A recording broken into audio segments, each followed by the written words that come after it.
Hi friends, నేను మీ సంజీవ్ బాకి. ఇవాళ మరికొన్ని జోక్స్ తోటి. ఒకసారి ఓ భార్య అంటుంది, ఏమండి ఆ జిమ్ కన్నా వెళ్ళి ఎక్సర్సైజ్ చేయొచ్చుగా, చూడండి ఆ పొట్ట ఎలా పెరిగిపోయిందో. "ఆ, నీ పొట్ట మాత్రం పెరగలేదా? ఓసి నా పిచ్చి మొగుడా, నేను తల్లిని కాబోతున్నా. ఓసి నా పిచ్చి పెళ్ళామా, నేను కూడా తండ్రిని కాబోతున్నానే." లాజిక్గా మాట్లాడతారు. అలాగే భార్యల్లో కూడా లాజిక్ ఉంటుందండి. ఏమిటి ఈ పెరుగన్నంలో అసలు పెరిగే కనిపించట్లేదు, ఈ హైదరాబాద్ బిర్యానీ అని తీసుకొచ్చారు, అందులో హైదరాబాద్ కనిపించిందా ఏంటి తినండి. ఒకసారి ఒకడు పోస్ట్ ఆఫీస్కి వెళ్ళి, సార్ మా ఆవిడ తప్పిపోయింది సార్. మీ ఆవిడ తప్పిపోతే వెళ్ళి కంప్లైంట్ చేయాల్సింది పోలీస్ స్టేషన్లో, పోస్ట్ ఆఫీస్లో కాదు. ఆనందంలో నేను ఏం చేస్తున్నానో నాకే తెలియట్లేదు సార్. ఈ మధ్య తగ్గేదేలే అనే డైలాగ్ పాపులర్ అయింది కదా, మరి అట్లాంటి లేడీస్ కూడా ఉంటారు. ఒకసారి బయట నుంచి కోపంగా రొప్పుతూ వస్తే, ఏమిటి అంత కోపంగా ఉన్నావు ఏంటంటే, ఏం లేదండి, ఆ పక్కింటి పంకజం వాళ్ళ ఆయన చనిపోతే మా ఆయన పేరు మీద నేను హై స్కూల్ కట్టిస్తా అంటుంది. ఏంటే నీ బడాయి, రేపు మా ఆయన పోతే నేను కాలేజీ కట్టిస్తా అని ఛాలెంజ్ చేసి వచ్చానండి. తగ్గేదేలే. అవును, నీ చీర దగదగలాడిపోతుంది, ఏ సరుపు వాడతావు, ఏరియల్లా టైడా?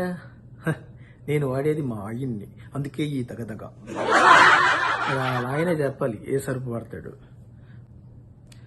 ఏమ్మా, నువ్వు తీసుకొచ్చింది మీ అత్తగారినా? అదేం డాక్టర్ గారు అంత ఖచ్చితంగా ఎలా చెప్పారు?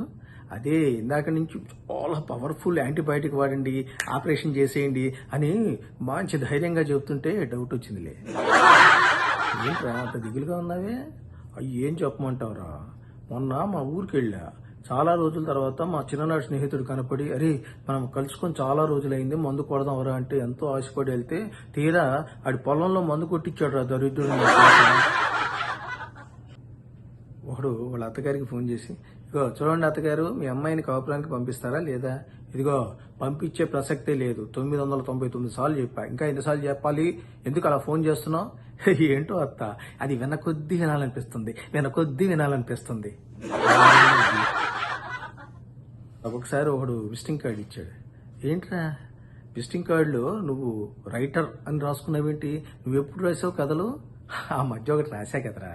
ఏంటి ఒక్క కథ రాయగానే నువ్వు రైటర్ అయిపోతావా? మరి నువ్వు ఒక్కడిని కనగానే నానా అనిపించుకోవట్లా? ఇది అంతే వాళ్ళ. డాక్టర్ గారు బాగా టెన్షన్గా ఉంటుందండి, టెన్షన్ తగ్గడానికి ఏమైనా చెప్పండి డాక్టర్. నువ్వైతే అర్జెంటుగా రోజు టెంపుల్కి వెళ్ళవా? టెంపుల్కి వెళ్ళి దేవుడికి దండం పెట్టుకుంటే తగ్గిపోతుందా డాక్టర్?